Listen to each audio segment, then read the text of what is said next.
শিলচর থেকে সম্প্রচারিত আজকের সকালের গুরুত্বপূর্ণ বিশেষ বিশেষ খবরগুলি হল: করিমগঞ্জ পরিবহন কার্যালয়ে ভিজিলেন্সের হানা, গ্রেফতার 2। এদিকে পানপট্রি এপিডিএসএল কার্যালয়ের সামনে বিক্ষোভ। অন্যদিকে হঠাৎ অসুস্থ মন্ত্রী পীযূষ হাজারিকা। এদিকে হোটেলে বিজে নাইট নাম দিয়ে চলেছে নেশার রমরমা ব্যবসা, সরব বজরং দল।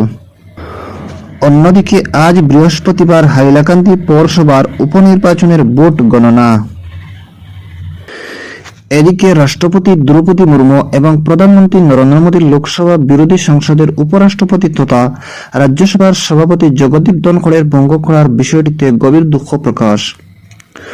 অপরদিকে আসামের বিশিষ্ট গবেষক সাহিত্যিক ডক্টর প্রণব জ্যোতি ডেকাকে চলতি বছরের সাহিত্য একাডেমি পুরস্কার, বুড়ো ভাষায় নন্দেশ্বর দেমারি ও নেপালি ভাষায় যুদ্ধবীর রানাকে সাহিত্য একাডেমি। এদিকে আসামে নতুন করে কোভিডের সংক্রমণ হয়নি বলে কেন্দ্রীয় স্বাস্থ্যমন্ত্রী মনসুখ মান্ডাভিয়া এবং রাজ্যের স্বাস্থ্যমন্ত্রী কেশব মহন্তের প্রকাশ। এদিকে নতুন শিক্ষানীতি 2020 এর ভিত্তিতে এখন থেকে ষষ্ঠ শ্রেণী থেকে ছাত্রছাত্রীদের নিয়মিত শিক্ষার পাশাপাশি কারিগরি এবং বৃত্তিমুখী শিক্ষা প্রদানের সিদ্ধান্ত। অপরদিকে মিজোরামে বিকশিত ভারত সংকল্প যাত্রার অধীনে বিভিন্ন কার্যসূচি ব্যাপকতাভাবে চালিয়ে যাওয়া হচ্ছে। তথ্য শিক্ষা ও যোগাযোগের আধুনিক প্রযুক্তি যুক্ত গাড়ি রাজ্যের গ্রামে গ্রামে গিয়ে কেন্দ্রীয় সরকারের বিভিন্ন কল্যাণমূলক প্রকল্প জনসাধারণের কাছে পৌঁছে দিচ্ছে। এদিকে করিমগঞ্জ জেলার রাতাবাড়ী বিধানসভা কেন্দ্রের চড়কুলা গাঁও পঞ্চায়েত ও লালছড়া গ্রাম পঞ্চায়েত বিকশিত ভারত সংকল্প যাত্রার অধীনে কাল বিভিন্ন কার্যসূচি অনুষ্ঠিত হয়েছে। অন্যদিকে হাইলাকান্দি জেলার বুয়ালিপাড়ে কাল জেলার দ্বিতীয় ধান ক্রয় কেন্দ্রের সূচনা করা হয়। Assam food and civil supplies corporation লিমিটেডের অধীনে নির্মিত এই দান কেন্দ্রটির উদ্বোধন করেন অতিরিক্ত উপায়ুক্ত লেরুর খান্তে। এই কেন্দ্রটি রাজ্য সরকারের নির্ধারিত কুইন্টাল প্রতি 2183 টাকা মূল্যে দান ক্রয় করা যাবে। এবং সর্বশেষ খবরটি হচ্ছে স্মার্ট মিটার চালু করার বিরুদ্ধে চালিয়ে যাওয়া ধারাবাহিক আন্দোলন। দর্শক বন্ধুরা, এতক্ষণ শুনলেন খবরের শিরোনাম, এবারে শুনেন বিস্তারিত খবর। করিমগঞ্জ পরিবহন কার্যালয়ে ভিজিলেন্সের হানা, গ্রেফতার 2। করিমগঞ্জ পরিবহন কার্যালয়ে হানা দিল সিএম ভিজিলেন্স দল। কাল রাতে কার্যালয়ে 12 জনের দল হানা দেয়। পরিবহন আধিকারিক শাহাবুদ্দিন তাবাদার এবং এনফোর্সমেন্ট চেকার আবু সালেহ জাকারিয়াকে জিজ্ঞাসাবাদ চালানো হয়। মূলত উৎকুচ নিতে গিয়ে জাকারিয়া ধরা পড়েন বলে খবর। শেষে ভিজিলেন্স দল বিডিও এবং এনফোর্সমেন্ট চেকারকে গ্রেফতার করে। এদিন রাতে বিডিও কার্যালয়ে ভিজিলেন্সের 12 সদস্যের দল অভিযান চলাকালীন কার্যালয়ের বাইরে পুলিশ এবং সিআরপিএফ জওয়ান মোতায়েন ছিল। এদিকে আরও গ্রেফতার হওয়ার আশঙ্কা করা হচ্ছে। অন্যদিকে পানপট্রি এপিডিএসএল কার্যালয়ের সামনে বিক্ষোভ। অল আসাম ইলেকট্রিসিটি কনজিউমার্স অ্যাসোসিয়েশনের স্মার্ট মিটার প্রতিস্থাপনের বিরুদ্ধে ধারাবাহিক আন্দোলনের অঙ্গ হিসেবে কাল শিলচরে পানপট্রিতে এপিডিএসএল কার্যালয়ের সামনে বিক্ষোভ প্রদর্শন করে এসডি এর নিকট স্মারকপত্র প্রদান করা হয়।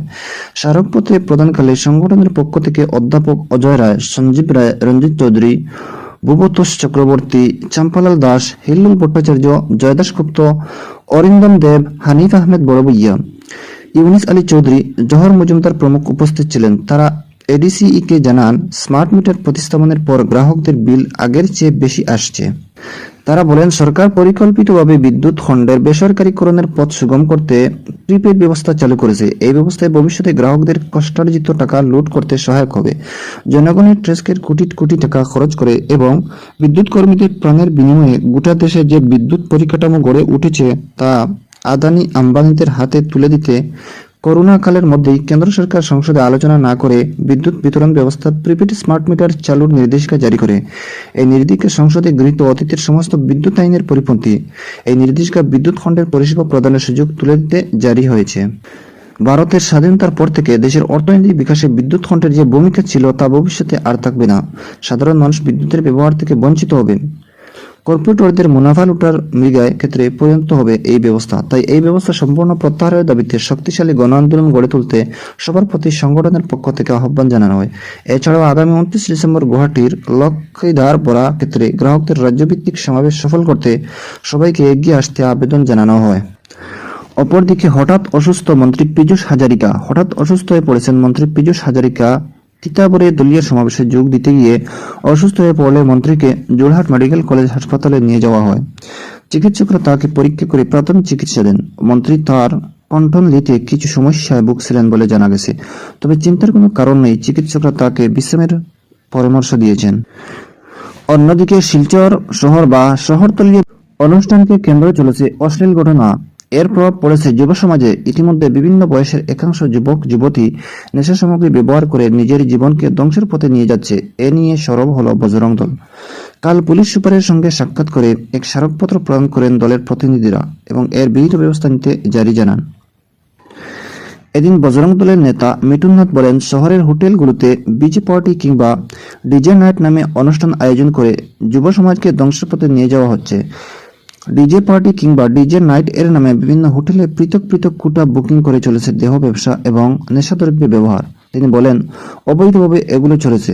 পুলিশ যদি যথাসময়ে পদক্ষেপ না করে তাহলে শহরে যুব সমাজ ধ্বংস হয়ে যাবে। তিনি ইয়াও বলেন, মহাসড়কের রংপুর বা মধুরপুর এলাকায় যেসব হোটেল রয়েছে সেগুলোতে অবৈধভাবে মদ বিক্রি হচ্ছে, আর যুবক যুবতীরা মদ্যপান করে ওই সড়কে প্রতিনিয়ত দুর্ঘটনার শিকার হচ্ছে। এতে সাধারণ নিরীহ মানুষ ও প্রাণ হারাচ্ছে। এদিকে বৃহস্পতিবার হাইলাকান্দি পৌরসভার উপনির্বাচনের ভোট গণনা। বৃহস্পতিবার হাইলাকান্দি পৌরসভার 12 নং ওয়ার্ডের উপনির্বাচনের ভোট গণনা করা হবে। হাইলাকান্দির জেলা আয়ুক্তের কার্যালয় ভবনের তলে এজন্য গণনা কক্ষ স্থাপন করা হয়েছে। সকাল 8টায় স্ট্রং রুম খোলা হবে। জেলা আয়ুক্তের তলে স্ট্রং রুম ও স্থাপন করা হয়েছে। মঙ্গলবার ভোট গ্রহণের পর প্রার্থীদের উপস্থিতিতে স্ট্রং রুম সিল করা হয়। এদিকে সুষ্ঠুভাবে ভোট গণনা পর্ব সম্পন্নের জন্য কড়া নিরাপত্তা ব্যবস্থা নেওয়া হয়েছে হাইলাকান্দি জেলা প্রশাসনের পক্ষ থেকে। অন্যদিকে নতুন শিক্ষানীতি 2020 এর ভিত্তিতে এখন থেকে শিক্ষা প্রতিষ্ঠান সমূহে ষষ্ঠ শ্রেণী থেকে ছাত্রছাত্রীদের নিয়মিত শিক্ষার পাশাপাশি কারিগরি এবং বৃত্তিমূলক শিক্ষা প্রদান করা হবে।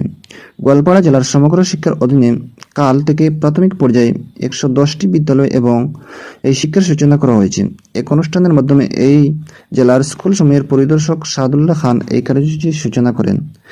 এদিকে কেন্দ্রীয় সরকার আজ 2023 সালের জাতীয় ক্রীড়া পুরস্কারগুলিকে ঘোষণা করেছে। ব্যাডমিন্টন খেলোয়াড় চিরাগ সি শেট্টি ও সাত্বিক সাইরাজ রনকি রেড্ডিকে মেজর ধ্যানচাঁদ খেলরত্ন পুরস্কার সম্মানিত করা হচ্ছে। এছাড়া 26 জন ক্রীড়াবিদকে অর্জুন পুরস্কার প্রদান করা হয়। উল্লেখ্য, রাষ্ট্রপতি ভবনে আগামী 9 জানুয়ারি অনুষ্ঠিত এক অনুষ্ঠানে রাষ্ট্রপতি শ্রীমতী দ্রৌপদী মুর্মু পুরস্কারগুলি প্রদান করবেন। অপরদিকে আসামের স্বাস্থ্যমন্ত্রী কেশব মহন্ত কাল গুয়াহাটি থেকে ভিডিও কনফারেন্সিং ব্যবস্থার মাধ্যমে কেন্দ্রীয় স্বাস্থ্য ও পরিবার কল্যাণ মন্ত্রী ডক্টর মনসুখ মন্ডিয়ার সঙ্গে কোভিড সংক্রমণ সম্পর্কিত বৈঠকে মিলিত হয়েছেন। সাম্প্রতিক সময়ে দেশের 2-1টি রাজ্যে পুনরায় কোভিড ভাইরাসের নতুন ধরন JN1 এর সংক্রমণ পরিলক্ষিত হচ্ছে। কেরালা সহ বেশ কয়েকটি রাজ্যে JN1 এর সংক্রমণ দেখা দিলেও সামগ্রিকভাবে দেশে কোভিডকে নিয়ে বর্তমানে চিন্তার কোনো কারণ নেই বলেও কেন্দ্রীয় স্বাস্থ্যমন্ত্রী বৈঠকে জানিয়েছেন। আসামে অপরজন নতুন করে কোভিডের সংক্রমণ হয়নি বলে স্বাস্থ্যমন্ত্রী কেশব মহন্ত জানিয়েছেন।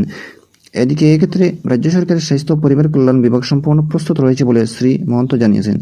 একই সঙ্গে রাজ্যবাসীকে অযথা শঙ্কিত না হয়ে সজাগ এবং সতর্ক থাকতে মন্ত্রী শ্রী মহন্ত আহ্বান জানিয়েছেন। দর্শক বন্ধুরা, আজকের সকালের গুরুত্বপূর্ণ বিশেষ খবর এখানেই সমাপ্তি।